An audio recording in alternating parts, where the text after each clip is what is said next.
This Human Capital podcast is brought to you by GoalSpan, a performance management app that helps you set goals, get real-time feedback, run reviews, and align your workforce around what's most important. With GoalSpan, you can integrate with all your favorite HR and payroll apps. To learn more, go to goalspan.com.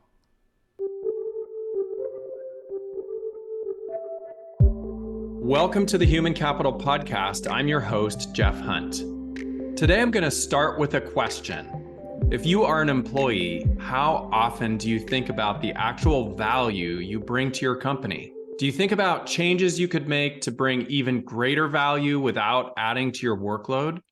It's a great question for leadership, too. How do I know the value each employee, department, or team is delivering? Answering this question accurately can create a huge upside.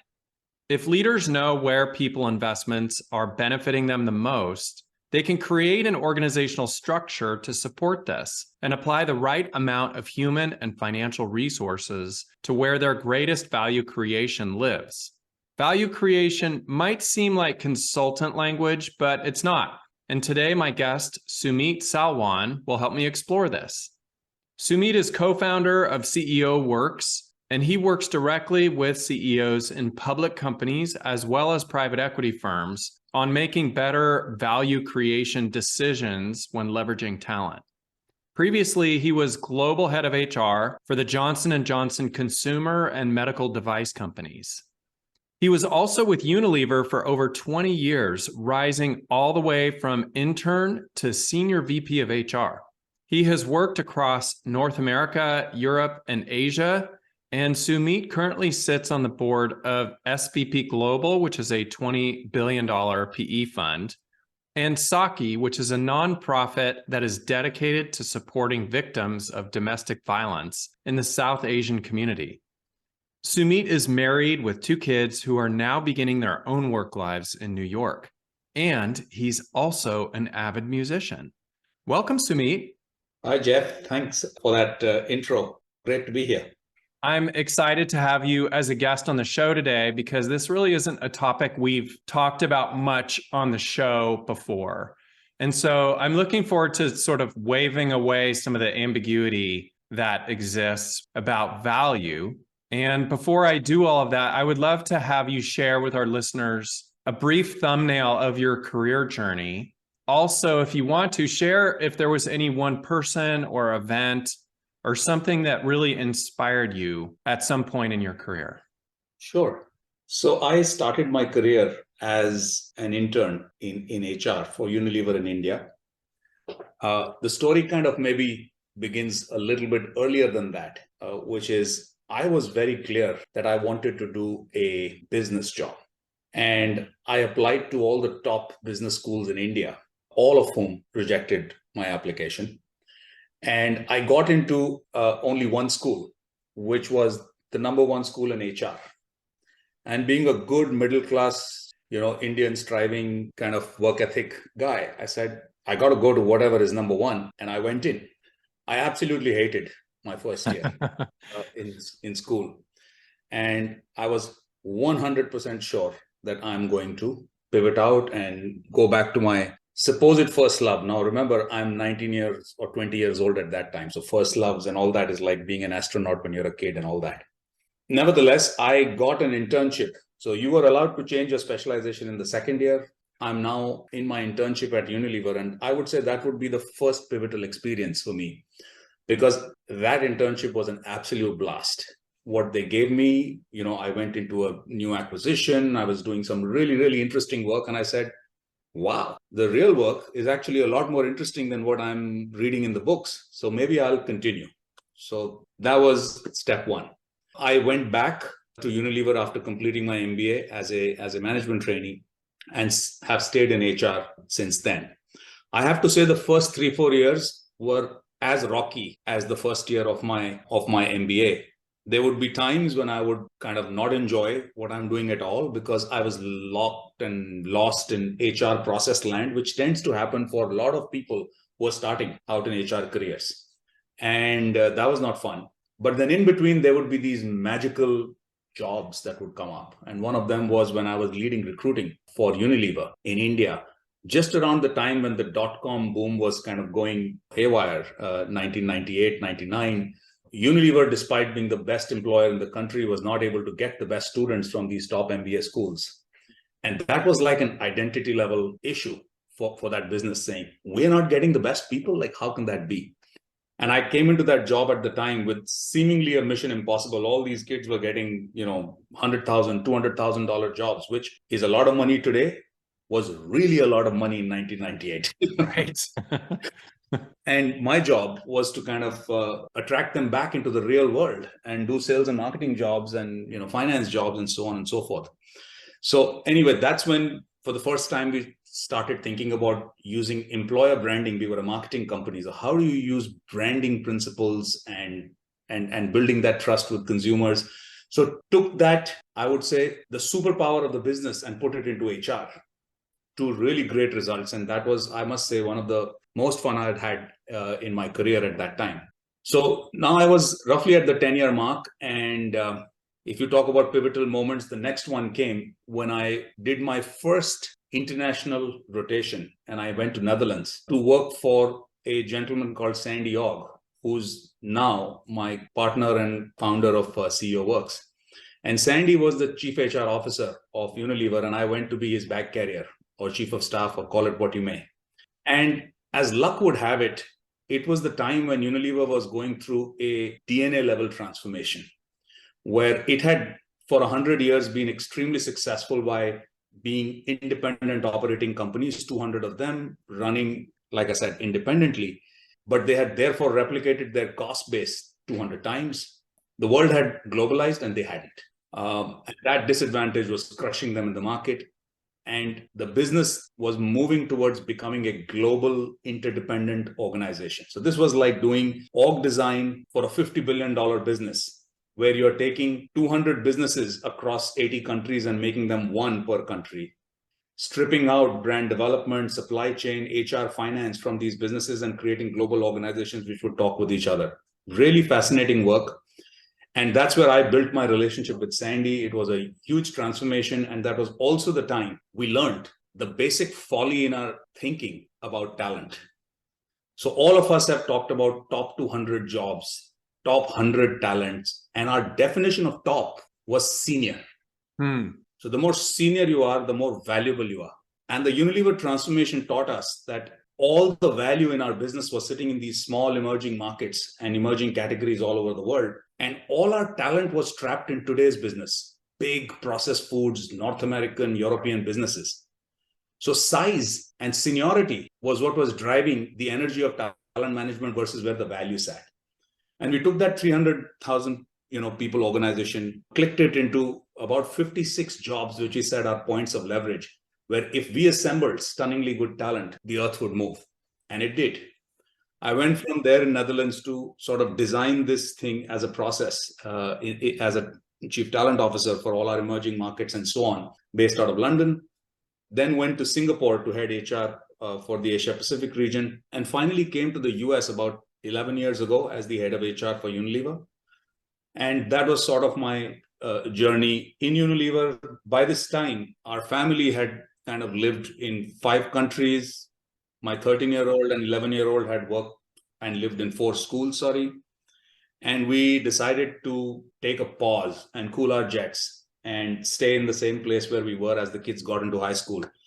And that's when I went to Johnson & Johnson as the head of HR for their consumer company. And 4 years later, the second pivot, which was again linked to now the kids going into college and both of us becoming empty nesters. And we put the band back together with Sandy and Shefali to co-found CEO Works with a mission of ensuring that what I experienced personally in HR in the beginning, too much process, too much task orientation and efficiency orientation, and very little connect with where does the value sit in the business. And I would just say that the number one thing in the HR profession, which needs to be shifted, is a precise and very proximate connection to value creation. Versus a religious bent of mind, which says, if we do the right things, if I spend 1 day every quarter on people as a whole board, and if we, hire people from the best schools, if we build an employee-centric culture, good things would happen. This to me sounds like religious talk. Nothing wrong with it, but no other profession in the corporate world gets away with. I think if I'm sort of very consumer-centric, then that's enough for marketing. At the end of the day, they have to build brands, deliver value, and so on and so forth. And I can go across to sales and supply chain and every function in many ways, even finance, which is actually only counting what everyone else is doing in the business. They've managed to connect themselves to value. And that's why the CFO of a business sometimes get paid twice as much as the CHRO. I just think that's a travesty. If people are truly our most important assets, why would that be true? And the only reason that is true is that we have connected ourselves to process, efficiency, and religion. And I think we have to connect ourselves to value. So I just want to underscore the impact of the statement that you just made, Sumeet. You said the HR executives, the HR community, HR leadership, the number one thing that they need to do is pivot away from these things like process disciplines and these efficiency elements to understanding value, what value is, and how to leverage value within human capital in their organizations. Is that correct? Yes, Jeff, I would just nuance that by saying this is not a pivot away. Mm-hmm. You do need process efficiency. Every function has that. You do need all of that. I'm just saying you have to connect our expertise. I see. Value creation. So you're really talking about an integration. Let's better integrate value into our daily processes and how we make decisions and what we're doing internally. I think HR practitioners have to hold themselves accountable to saying, it'll sound a bit crude, but tell me how this is making money this quarter and this year. How we are building purpose, how we are creating an organization which will be built to last. I get that, and it's very important. And I am not talking that down. I'm just pushing the envelope here to say, if you can't prove your actions, your expertise is connected to where the money is, the market is talking to us as a profession, right? Why would I get paid less as an HR person than a finance or a marketing or a supply chain person? I'm maybe trivializing this with only money, but the purpose of business is to create value. I think there is massive potential locked in human beings, and you have to find a way of connecting that to value. And it cannot just be, I hire great people and I put a smile on their face, and that ultimately must be creating value. And that makes sense. And to provide a little bit more context for our listeners, how would you actually define value when it comes to employees? So, Jeff, maybe I'll start with a story here. So I was working with a client who was a very large infrastructure provider for one of the top 5 economies in the world. They had a huge office, about 50-story building. And there was a floor of finance people who used to generate a couple of reports, which was read by everyone in the company. I was at that time working with the CFO of the business, and she gave me a really interesting story here. And she said, something told me that these reports are not very relevant. So she took those weekly reports and just quietly turned the frequency to bi-weekly. Silence, no problem. She then turned the frequency to monthly. Nobody in the company reached out. She then made it quarterly. And one person wrote an email saying, hey, listen, there used to be somebody from audit wrote a note saying something's missing here. And now I just want you to imagine the 43 people who were sitting on that floor, essentially 8 hours a day producing something that nobody's reading. I know it sounds like a Dilbertian cartoon, but this happens in organizations a lot. These employees are disconnected from value. And I think it's a soul-crushing thing to do for an employee, to be sitting there doing stuff which actually used to matter at one point of time. The company has started working differently. The world has moved to a different place. And you're caught in a pocket of inefficiency, waiting for someone to then root you out and say, we don't need these 43 jobs. That to me was like a very visceral reminder of, you can keep talking about value in terms of financials and strategy and money, but actually value to me from an employee perspective means relevance. Are you relevant? Will it matter if you didn't do what you were doing tomorrow? That's such a great question, Sumeet. So whenever I get confused, I think about value as relevance. There's also a connection to innovation and value. Say a little bit about that, because I know you know a lot about this. My question, I guess, to be a little bit more specific is how can we build cultures that are more innovative? Jeff, I have always believed that innovation happens when two different worlds collide. Let me take talent to value as an example. A lot of human capital practices are built in what I call the supply side world. Corporate HR, public equities, the world I grew up in, was all about building supply of talent. So every practice from diversity, leadership development, recruiting, all of it was succession planning was about driving talent supply. You take all the excellence, which is in the talent supply world, and then you crash it with, let's say, the private equity world, which doesn't have the time to build talent supply. And the talent management function there is all about talent demand. Here are the 10, 15 roles where I need to put stunningly good talent quickly. When I stumbled onto that world is when I realized that you connect this supply side excellence with this demand side urgency, and boom, something gets born, which I think will change the world. Innovation, therefore, is always like that. So how do I build a culture of innovation? First thing, if you're a siloed organization where things don't collide with each other, I think you'll have a problem. You won't innovate. There's a second thing which I think drives innovation is diversity. People talk about diversity all the time, but diversity is important if you're trying to innovate. Actually, there's a lot of research which shows that homogeneous teams do better at straightforward tasks which need, you're running the boat harder. Better to have a homogeneous team. Diversity is clumsy and difficult and all that. And the upside of it is innovation. So that's the second thing. What can I count? Your organization should not be siloed. I'll say three other things which are going to sound like motherhood and apple pie, but customer centricity is really important for innovation. Especially as you grow larger, there's too much money in a business where you can actually generate value through efficiency by just doing things better and cheaper and faster and all that. Customer centricity forces you to innovate. Now we can talk about how do I count that, but it helps. Purpose. I have never really seen truly innovative businesses which believed in something more than the P&L. I haven't seen it.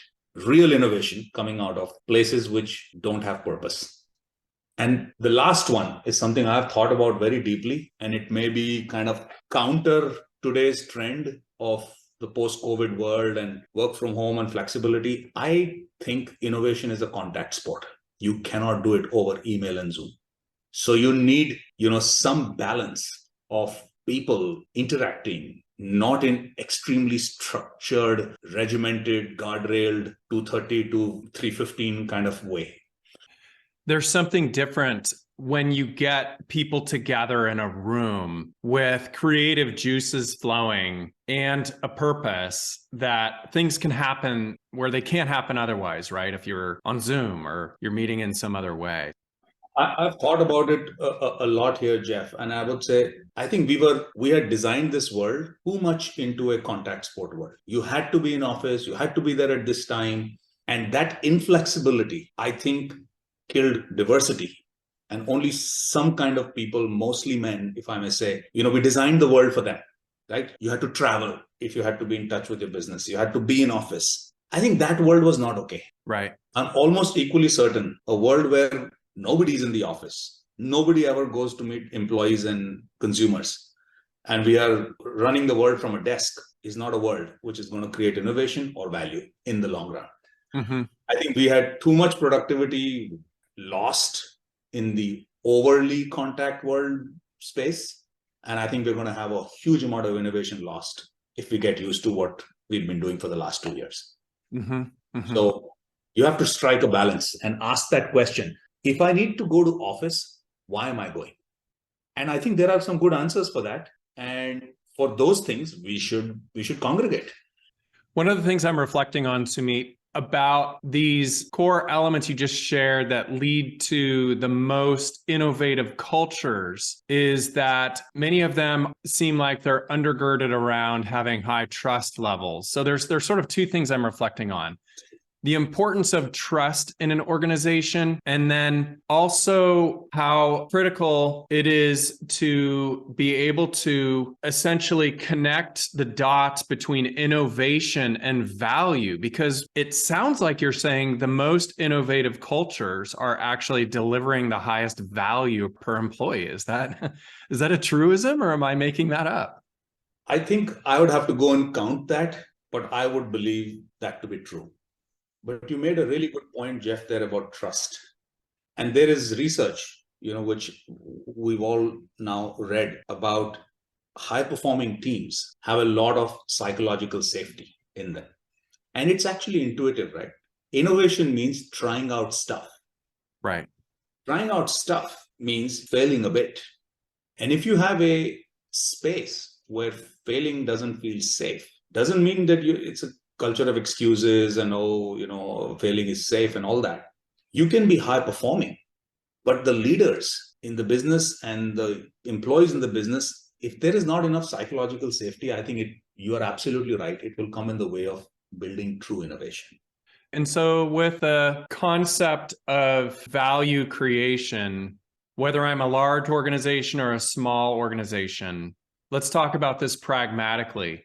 How can I better understand the value that is being created from each person, position, department, team, role? Talk about that. And then we'll move on to what are the strategic changes that I should make internally to make sure that I'm making better decisions around value that's being generated in my organization. So I think there are two different questions you've asked here. One is, how do I touch and count value at a individual level or a department level versus at a company level where there's market cap and so on and so forth? Here's how I have thought about individuals, and I call it connecting my talent to value. As an individual, you may not be completely sort of immersed in the financials of the business and you know everything and so on, because you're at that stage of your career where you're not. However, there is really no reason that you, from an internal perspective, do you know what are the 4 or 5 big value hotspots in your business? I often ask this question, do you know how we make money? Just answer that question. Like, look, we do this, we do this, we do this. I often say you should know what are some of the core big value hotspots in a business. Not a difficult question. And it's 4 or 5 things which are more valuable than others as we are thinking about the next 2-3 years. As an individual, you should know that. There is no organization in this world which is not pivoting to something right now. Transformation is the most overused word right now because everyone is being forced to transform with all this external change and so on.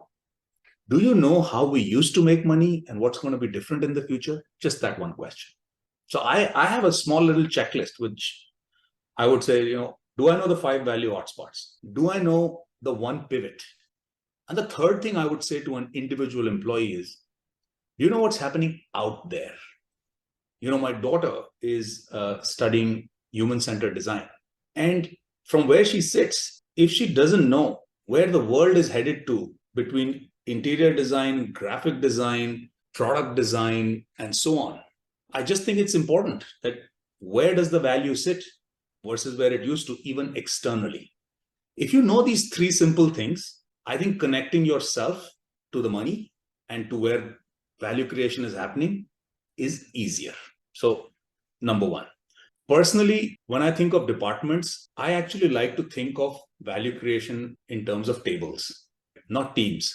So if there are these 5 or 6 value hotspots in the world that you live in, if you dropped a metaphorical table on it, who's sitting around that table? Give me 5 names. The R&D person is there. Maybe the supply chain person is there, whatever. Give me the names of the 5 functions or roles, not job families, but the 5 humans or roles that are sitting around this table. That starts giving you a sense of saying, here are the 5 human or organizational hotspots, which are going to light up this value hotspot or this table. I know it sounds a little bit ethereal, but to me, it's really simple. At an individual level, do I know how money gets made? And am I connected to that versus not in some ways? And I feel when it comes to teams or departments, same thing. What's the table which is driving value? I don't know if I answered your question clearly, Jeff. You absolutely answered my question. And I think one of the things that I'm realizing is that the understanding of value at a personal level within an organization is something that could very effectively inform a strategic planning process. So if my executive team is going to go do an offsite and they all have a common language around which people specifically in our organization are delivering the greatest value for our company, then as part of their planning process, we'll do a better job making sure that we apply scarce resources to adding value into either those people or the areas of the business that they're working in so that we can even be more successful as an organization. Isn't that correct? It is, Jeff, and I would just change one thing in what you said. Okay. It's not the most valuable people that are driving the most amount of value. You, I think, have to think in terms of the most valuable roles. Yes. Okay. People orientation, I think, is the supply side orientation that we've all grown up in. Sure. That executive leadership team needs to sit and think about the roles that drive disproportionate impact first. Right? That's the demand side piece to it. I often say we spend way too much time in talent management on talent. Like it's too over rotated on people. You have to think about from a value creation perspective saying, where is the role? Is it set up for success or is it a man eater or whatever? You're going to put somebody in and they're going to fail. So thinking about this demand side and taking your value creation plan, boiling it down to like 20, 25 jobs, which are going to have the most, disproportionate impact, and then getting to the human piece, I think that is quite magical. Yeah. And today, the thing is, Jeff, we have made the hierarchy a proxy for value. The more senior you go, the more money you make, the more power you have, the more resources you have, the more stroke in the system, so you get less resistance. What that means is you are more valuable if you're more senior. Therefore, the hierarchy must be a proxy to value. When I was in J&J, we were running a 30 billion business, and there was a 1.5 billion business in China, which was going to contribute 50% of the future value of this beast. And how do you think, were we organized like that? No, we had China reporting to somebody in Asia, reporting to this. So the hierarchy is not a good proxy to value in today's world. And I think, therefore, my passion on saying, if you're a human capital practitioner, you better understand where the value sits. Otherwise, you'll use all your supply side excellence to populate the hierarchy. But that's not how we make money. That's such a great piece of wisdom. Before we shift into our lightning round questions, Sumeet, I don't want to get too far afield from your comment about diversity, because you mentioned that diversity in organizations is such a critical element, but I think it's often misunderstood. Can you share what you feel is most misunderstood about diversity? Let me start with something that is well understood by most people in diversity, which is counting it and making it a numbers exercise is not enough. Probably counterintuitive and counterproductive at some points. By the way, I strongly believe that if you don't count it, it will not move. So everybody who says, let's have inclusion initiatives and let's not worry about the numbers, I unfortunately strongly disagree. Nobody has ever moved the needle on diversity without counting it. But most people know that it's necessary, but not sufficient. I think the two pieces which are misunderstood about diversity, one, I think we talked about, is diversity for the sake of it. There are tasks which homogeneous teams do much better. So we shouldn't be blindly, again, back to value creation. What will create value for my business, and therefore diversity? To me, as a leader, you truly have diversity in your business if you are uncomfortable. Diversity is uncomfortable. It is much easier to work with people like you. It's much easier to lead people like you. To me, the best analogy, is of inviting somebody to your house for dinner. There are 10 people coming and one of them is vegetarian. It's not a big issue. But as you're putting the meal together, it's something to think about. If as a leader, your team and how you lead it and get the best out of it is not making you pause and giving you something to think about, you don't have enough diversity in your business right now. It cannot be easy. It needs to be something that makes it hard for you. I think this part is misunderstood. When we are building momentum on diversity, it's the scorecards, it's the numbers, it's the unconscious bias training, it's the inclusion initiatives, the engagement surveys. And I often say, as a leader, have you just stepped back and said, when I'm leading the team, I need to think about that vegetarian and how am I putting a great meal for them as well. It's such a great analogy. And I also love your perspective on being uncomfortable. That's always where the greatest growth lies. If I'm sitting on an executive team and nobody's pushing back and nobody's disagreeing with my feedback or my ideas, that's highly problematic. We're going to become siloed and we're going to become an organization that is designed around bringing my ideas and my strategies and my direction to fruition rather than the collective whole. So I love that perspective that you've brought. How can we actually get uncomfortable? Are we uncomfortable enough in our organization? Because ultimately that'll be the manifestation of the best ideas rising to the top. Just because you've shared an idea that's different from mine doesn't mean that I have to agree with you. But the more ideas that we get, the greater the likelihood of our success and our opportunity and ability to improve our organization. All right, well, let's shift into the lightning round. So the first question I have for you, Sumeet, is what are you most grateful for? I think I'm really grateful for the fact that I have discovered, I would say, my true purpose. And I grew up not wanting to be in HR, and then I was. I grew up wanting to only be a chief HR officer, and I have now discovered a whole new world of where HR should go and is going. And the fact that I'm in the flow of that, I'm really happy about. And I think a lot of people who have invested this much energy into their work sometimes have to make trade-offs with their family. And I'm very grateful that I've not had to do that. That's great. What's the most difficult leadership lesson you've learned over your career? I think the most difficult leadership lesson is probably that brilliance is overrated. There are 7 types of intelligences, and the leadership lesson is cognitive smarts is only one of them. And even when you think you have the answer, asking others what they believe first is probably the pathway to wisdom. Easier said, though, than done. It is, for sure, especially when the ego gets in the way. Indeed. Who's one person you would interview if you could, living or not?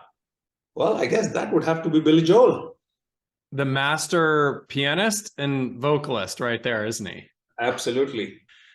What's the best piece of advice that you've ever received? I used to struggle with this idea of, my God, I got to mow my lawn, I have to cook, I have to do everything. Like, you have to run the house. Never had to do that. And Sandy, who's now my partner and founder of CEO Works, he told me, he used to be my boss at that time, and he said, listen, you should only do work that except you, nobody else can do. And clearly, lawn mowing was not that. I've tried to follow that often in organizations and even in my personal life. And, it makes a big difference. And the other one for me is when things are really bad, I often say, look, if there's all this horseshit, there must be a pony somewhere. All right, Sumeet, if you had to summarize our discussion today, what's the 1, 2, or 3 greatest takeaways to leave with our listeners? I think the first one for me would be that you should make value creation personal. This is not some ethereal thing that is done by the organization and some people in a boardroom somewhere. You have to continuously think about being connected to value and connected to relevance. That would be my number one. I think this is especially more important in an ever-changing world. When I was growing up, there was a template on how to kind of go forward. Organizations have career templates, and you need to really watch out because every template is designed to fail in a world of rapid change. So therefore, this whole practice of continuously understanding where does the value sit and am I connected to it or am I headed in that direction would be my number one thought. If you're an HR practitioner listening to this, it is time to connect your expertise and our profession to value creation. It is time to be able to count that and not make it a religious sort of an outcome of if you do good things, then good things would happen. I guess those would be my two takeaways, if you could call it that. Well, Sumeet, thank you so much for coming on the show and sharing all this wisdom with our listeners. Thank you so much, Jeff. This was a real pleasure. Thanks for listening to Human Capital. If you like this show, please tell your friends and also take the time to go rate and review us. Human Capital is a production of GoalSpan, your integrated source for performance management. Now go out and be the inspiration to other humans, and thank you for being human, kind.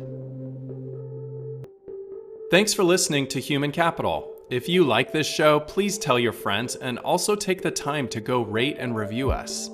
Human Capital is a production of GoalSpan, your integrated source for performance management.